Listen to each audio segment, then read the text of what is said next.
Celui qui fuit et puis celui qui quitte, les deux se ressemblent. Parce que les deux quittent un même endroit, mais ce n'est pas pareil. Si tu fuis le célibat, tu n'auras pas le mariage. Il y a quitté et puis il y a fui. Et je vais t'expliquer qu'il ne faut pas fuir.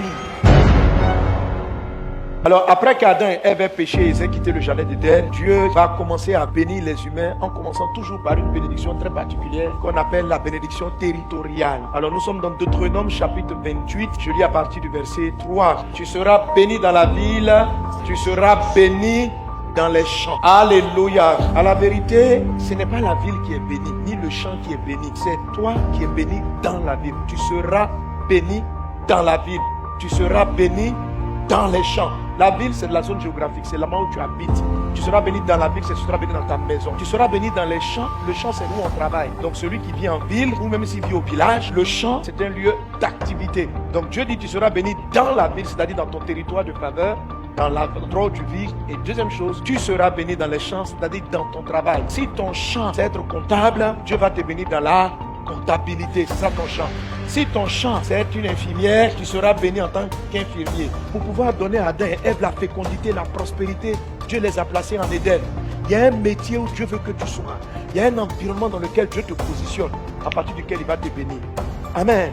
Genèse chapitre 16, verset 7. Ce qui est écrit dans ce verset est très important. La plupart des chrétiens sous-estiment l'environnement. Oh, tout commence par cela. Il dit à la dame, Agar, d'où viens-tu? Et puis où vas-tu? Elle a utilisé une phrase qui est importante. Elle dit, je fuis loin de Sarai, ma maîtresse. C'est-à-dire sa patronne la maltraitait, elle avait des problèmes avec sa patronne. Et l'ange lui dit, repars chez ta maîtresse, humilie-toi sous sa main.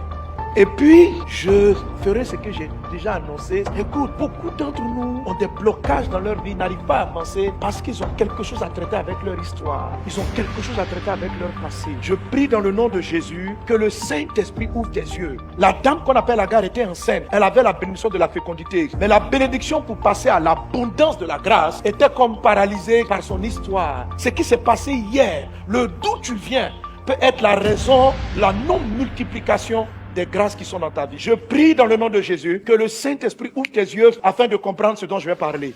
Les liens qui se tissent avec votre histoire, avec votre passé, avec les gens avec lesquels vous avez marché, avec les villes et les territoires dans lesquels vous êtes, ont une incidence sur votre devenir.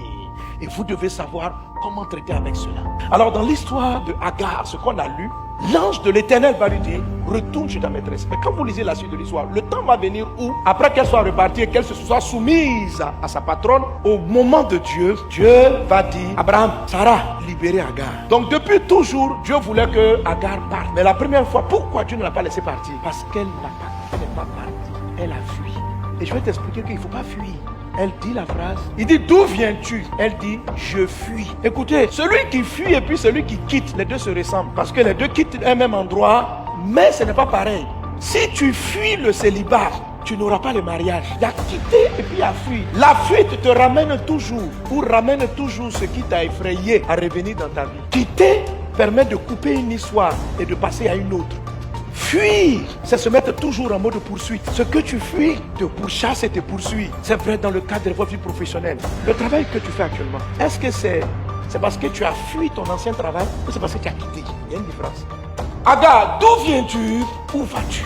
Si tu fuis, pour que tu rentres dans la prospérité dont Dieu a parlé à Agar, il faut repartir à l'origine, traiter avec ton passé. Et Dieu va dire à Agar, repars vers elle. Le futur de Agar n'était pas avec Sarah. Mais tant que son passé l'effrayait, elle ne pouvait pas bâtir son futur. Si ton passé est pour toi un cauchemar, ton futur sera un cauchemar. Tu dois faire en sorte que ton passé ne soit plus un cauchemar. Je ne veux plus vivre dans ce foyer. Ma marate, la dame elle est trop méchante. Beaucoup de personnes sont bloquées dans leur avancée professionnelle à cause de la fuite. La fuite, c'est l'état d'esprit avec lequel tu as quitté ton ancien territoire ou ton ancien domaine d'activité. Quand c'est par blessure, c'est par colère, c'est par frustration, c'est par désir de ne plus jamais subir ce que tu as subi, que tu t'en vas, tu es en train de fuir. Il y a quelque chose que tu n'affrontes pas. Il y a quelque chose qui te fait peur. Il y a quelque chose que tu ne veux plus revivre. Tu quittes ce monsieur parce que ce qu'il t'a montré, tu ne veux plus jamais revivre ça. Tu es en train de fuir, ma fille, tu es en train de fuir. Plusieurs ont quitté le lieu de leur travail dans le conflit parce qu'ils avaient des patrons compliqués et ils ont commencé à faire des économies. Dès que l'argent leur a permis, mon patron, bye bye, ils ont fui l'endroit. Toi et puis moi, bien, on ne se voit plus. Tu as fui. Tu n'es pas parti. Tu n'as pas quitté.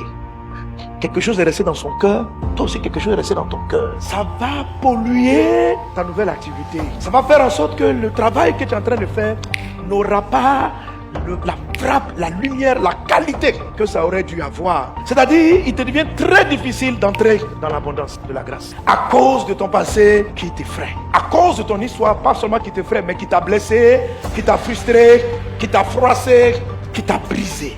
Que Dieu guérisse ton passé. Et c'est là qu'on arrive à Jérémie chapitre 29, verset 7.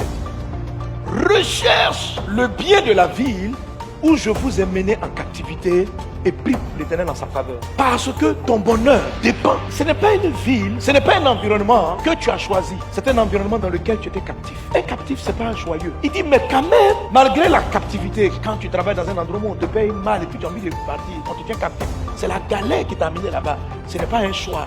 C'est une ville de captivité. Quand tu vis chez un parent, c'est ton papa, mais il te maltraite. Il n'y a rien à manger à la maison et tu vas à tout prix quitter. Ce qui te fait partir, c'est la fuite. Tu ne veux plus vivre cela. Ça paraît normal, fuis la pauvreté. Tu fuis la pauvreté va t'accompagner. La pauvreté va la fuir, il faut la quitter. C'est parce que tu fuis que la pauvreté te rattrape et qu'elle attaque tes affaires, qu'elle attaque tes projets, que il y a un mur devant toi. Et tant que tu fuis, ce qui te fait peur, c'est ce qui va t'arriver. Je crains d'être blessé. Je crains parce que j'étais dans un environnement où on n'avait pas de respect pour moi. J'étais dans un environnement où on n'avait pas de considération pour moi. J'ai fui. Tu serais peut-être resté dans cet endroit s'il y avait un meilleur environnement. Mais l'environnement est trop malsain. Tu as dû t'échapper. C'est pas que Dieu t'a donné une orientation. C'est juste que tu as dû partir. Parce que tu ne pouvais pas rester là. Parce que la personne ne te donnait pas d'opportunité de futur. Elle ne te donnait pas un avenir. Et toi, tu sens que tu as quelque chose qui brûle en toi. Fais attention. Dans les deux mouvements, ça se ressemble. Mais il y a un pour lequel il faut aller traiter avec le passé. Recherche le bien de la vie. Même si tu y es de manière involontaire, même si tu es arrivé par la souffrance, tu es arrivé de manière captive, et donc il y a tu as de quoi avoir des ressentiments contre l'endroit où on t'a capturé. C'est la pauvreté qui a fait que tu habites dans ce quartier. La maison où tu habites, pas ton choix. Tu étais envoyé en captivité par le manque d'argent. Et Dieu, quel jour je vais pouvoir quitter? C'est une maison de captivité, c'est pas une maison de choix. Maintenant Dieu dit, recherche le bien de la maison. Prie pour cette maison où tu es arrivé par captivité financière. Parce que ton bonheur dépend du bonheur de la maison où tu es arrivé par galère. Ça veut dire que si je ne cherche pas les biens de la ville où je suis arrivé par galère, moi-même je ne vais pas rentrer dans le bonheur. C'est ça que tu as compris. Recherche le bien de l'entreprise dans laquelle tu as travaillé, pas par choix, mais par contrainte. Si tu avais le choix, tu n'aurais pas jamais travaillé dans cette entreprise. Mais c'était la seule qui te donnait un moyen minimum de salaire. Et même quel salaire? On te paye chaque 6 mois. Et un patron qui te parle mal. Dieu dit, recherche le bien de l'entreprise dans laquelle tu as été conduit par contrainte. Et prie pour cette boîte parce que ton bonheur dépend du sien. Comment créer un environnement où Dieu va faire la grâce? Pour créer cela, il faut traiter avec la ville, nos origines de captivité. Si on te traite mal, fais du bien. On te traite bien, fais du bien.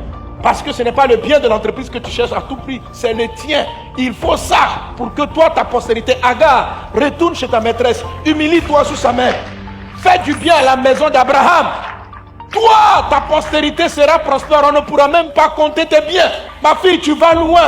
Recherche le bien de la maison où tu étais tenu dans la captivité parce que ton bonheur conjugal dépend de ce qui s'est passé dans ton passé. Prie pour la maison où on t'a frappé. Prie pour la maison où on t'a chassé. Prie pour la maison où on t'a maltraité. Demande à ce que la bénédiction de Dieu soit dans ce lieu. Prie pour l'entreprise qui a fait 7 mois sans te payer parce que tu as travaillé là-bas. Recherche son bien. C'est en ce moment-là que tu es en train de quitter. En dehors de ça, tu es en train de fuir. Agar, on ne fuit pas. Le temps va venir, tu vas partir. Mais pour pouvoir partir, pour pouvoir quitter, il faut que tu aies cherché le bien de ton origine. Repartir n'est pas forcément physique. Parce que quelquefois, la source, l'origine, même les gens sont déjà disparus, ils sont déjà morts. Je dis, c'est que ça peut être un passé fini en tant que tel. Mais émotionnellement, les traces demeurent. Et les traces émotionnelles, c'est ce qu'on appelle les liens. C'est qu'est-ce qui te rattache. Aujourd'hui, tu vas être délivré. Parce que tu ne vas plus fuir, tu vas quitter. Tu es béni au nom de Jésus. Tu es béni au nom de Jésus.